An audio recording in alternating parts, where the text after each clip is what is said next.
दोस्तों, ये दिसंबर 1968 का वाकया है। जापान में बैंक का एक अमला 300 मिलियन येन लेकर किसी दूसरे बैंक जा रहा था। अचानक उनके सामने पुलिस का एक आदमी आता है, उनसे कहता है कि जिस गाड़ी पर आप सवार हैं, इसके नीचे एक बम लगाया जा चुका है। इससे पहले कि बैंक का वो अमला गाड़ी से नीचे उतरता, पुलिस का वो आदमी गाड़ी के नीचे नकली बम फेंक चुका था।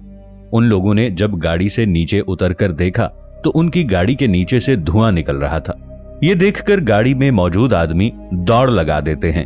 थोड़ी दूर जाकर वो पीछे मुड़कर देखते हैं तो पुलिस वाला आदमी गाड़ी के साथ कहीं गायब हो चुका होता है। इस केस की इन्वेस्टिगेशन शुरू हो जाती है।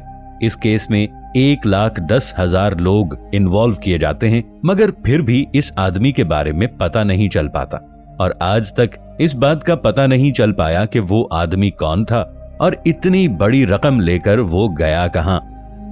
कनाडा में ऐसा इलाका है जिसका नाम शार्लटन वेस्ट है। वहां डियाना लेबेनिक नाम की एक औरत रहती थी। इस औरत का कहना है कि 18 अगस्त 1991 को रात के 10 बजे मैं अपने बच्चों को सुला रही थी कि अचानक मुझे अपने घर के बाहर कुत्तों के भौंकने की आवाज आई। इसी वजह से मैंने अपने घर की खिड़की खोली जो खेत की तरफ खुलती थी, तो मैंने देखा कि खेत में आग लगी हुई है, मगर वो आग काफी अजीबोगरीब थी और वो एक ही जगह जल रही थी। इस आग में से धुआं नहीं निकल रहा था। थोड़ी ही देर में वहां एक यूएफओ आता है और वो यूएफओ उस जगह उतरता है जहां आग लगी हुई थी।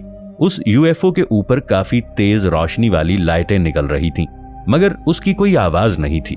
उस औरत का कहना था कि मुझे अपनी आंखों पर यकीन नहीं आ रहा था कि मैं क्या नजारा देख रही हूं। उस औरत का कहना था कि मैंने ये नजारा 10 मिनट तक मुसलसल देखा और 10 मिनट बाद वो यूएफओ हवा में आसमान की तरफ उड़कर कहीं गायब हो जाता है और खेतों में लगी हुई आग भी बुझ जाती है।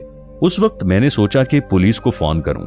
मैं पुलिस को फोन करने ही वाली थी, मगर मुझे ये समझ नहीं आ रहा था कि मैं पुलिस को बताऊंगी क्या। इसी वजह से मैंने पुलिस को फोन नहीं किया। उसके थोड़ी ही देर बाद वहां पर एक हेलीकॉप्टर आकर उस खेत में उतरता है और कुछ ही देर बाद वहां से गायब हो जाता है। वो औरत काफी डर चुकी थी और इसीलिए वो अपने कमरे में चली गई। उस औरत का कहना था कि सुबह उठकर मैंने अपने शौहर और अपनी मां को ये बात बताई, मगर उन्होंने मेरी बात पर यकीन नहीं किया। उन्होंने कहा कि हो सकता है तुम्हें कोई ख्वाब आया हो, मगर उस औरत का कहना था कि मैं ये बात यकीन के साथ कह सकती हूँ कि उस रात मैंने जो कुछ देखा वो ख्वाब नहीं, सच था।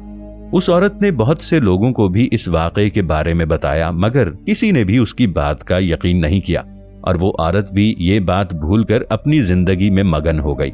मगर उस वाकये के 6 माह बाद एक हैरान कर देने वाली बात सामने आई। ये फरवरी 1992 की बात है। कनाडा में बॉब ओचेस्लर नाम का एक आदमी रहता था। इस शख्स के घर एक पार्सल आता है।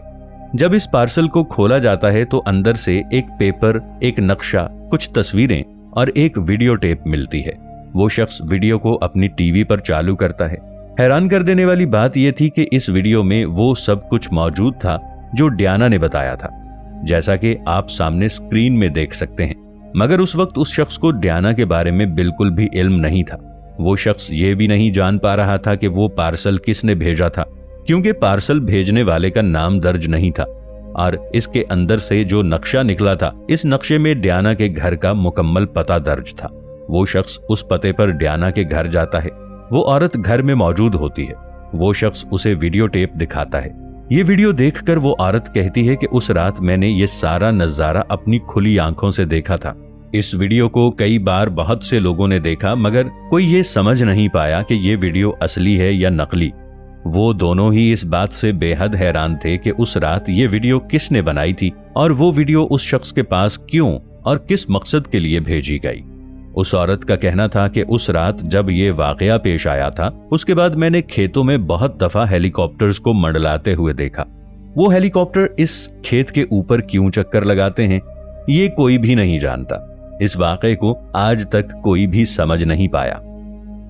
साल 1893 में 2 दोस्त इस टॉवर के ऊपर चढ़े थे, मगर सन 1941 में जॉर्ज नाम के इस आदमी को इसके दोस्तों ने एक चैलेंज दिया कि उसे एक हेलीकॉप्टर के जरिए इस टॉवर के ऊपर छोड़ा जाएगा, फिर वहां से पैराशूट के जरिए इस टॉवर पर से उतरेगा। जॉर्ज ने ये चैलेंज पूरा कर दिया और वो टॉवर पर उतर भी गया। मगर हैरानी की बात यह है कि टॉवर से नीचे कैसे उतरना है, ये ना तो जॉर्ज ने सोचा और ना ही उसके दोस्तों को ये ख्याल आया। यानी उसे टॉवर से नीचे उतारना अब एक नया चैलेंज बन चुका था। जॉर्ज को डेविल्स टॉवर से उतारना एक इंतहाई मुश्किल काम था। ये टॉवर ऊपर से छोटा नजर आता है मगर नीचे से काफी बड़ा है। ये शख्स पैराशूट के जरिए भी जमीन तक नहीं आ सकता था। अगर ये पैराशूट खोलता इससे पहले ही वो टॉवर के साथ टकरा जाता। जब ये शख्स टॉवर के ऊपर फंसा तो ये बात पूरे अमेरिका में फैल गई।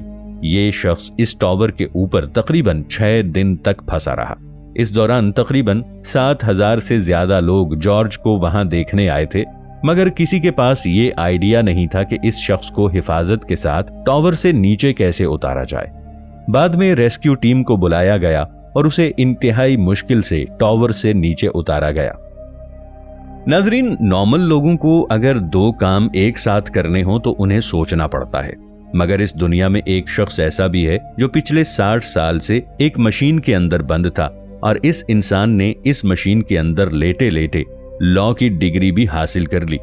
हैरानी की बात यह है कि यह शख्स एक किताब का मुसन्निफ भी है। पॉल एलेक्जेंडर अमेरिका का एक मुसन्निफ है। सन 1952 से यह शख्स खुद से सांस नहीं ले सकता था। इनको सांस लेने के लिए आयरन लंग का सहारा लेना पड़ता था, यानी इनके फेफड़े मसनूई थे।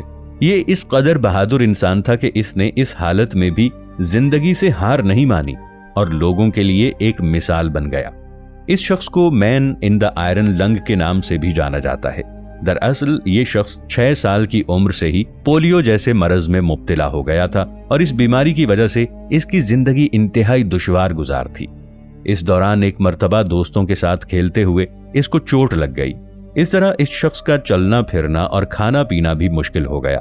पोलियो का मसला जब हद से बढ़ने लगा तो इसके फेफड़ों में भी मसला होने लगा और इसे सांस लेने में काफी दुश्वारी का सामना होने लगा। डॉक्टरों के पास इसके सिवा और कोई हल नहीं था कि इस शख्स को आयरन लंग में रखा जाए। डॉक्टरों को उम्मीद थी कि इलाज के बाद उनके फेफड़े काम करना शुरू कर देंगे, मगर बदकिस्मती से ऐसा नहीं हो सका और ये शख्स अपनी बीमारी से लड़ते लड़ते 11 मार्च सन 2024 को इस दुनिया से चल बसा। दोस्तों, अगर आप चाहते हैं कि आप अंधेरे में भी बिल्कुल ठीक से देख सकें तो आपको चाहिए आप अपनी एक आंख सारा दिन बंद करके रखें। अगर हम दिन भर एक आंख बंद करके रखेंगे और इस आंख को रात के वक्त खोलेंगे तो हम अंधेरे में भी वाज़ेह तौर पर देख सकते हैं। समुद्री डाकू भी इसी वजह से दिन के वक्त अपनी एक आंख बंद रखते हैं। दोस्तों, एरोटोमेनिया एक ऐसी बीमारी है कि इस बीमारी में मुब्तला शख्स को ऐसा लगता है कि सामने बैठा हुआ शख्स उससे प्यार करता है और उसे पसंद करता है, मगर दर हकीकत ऐसा नहीं होता।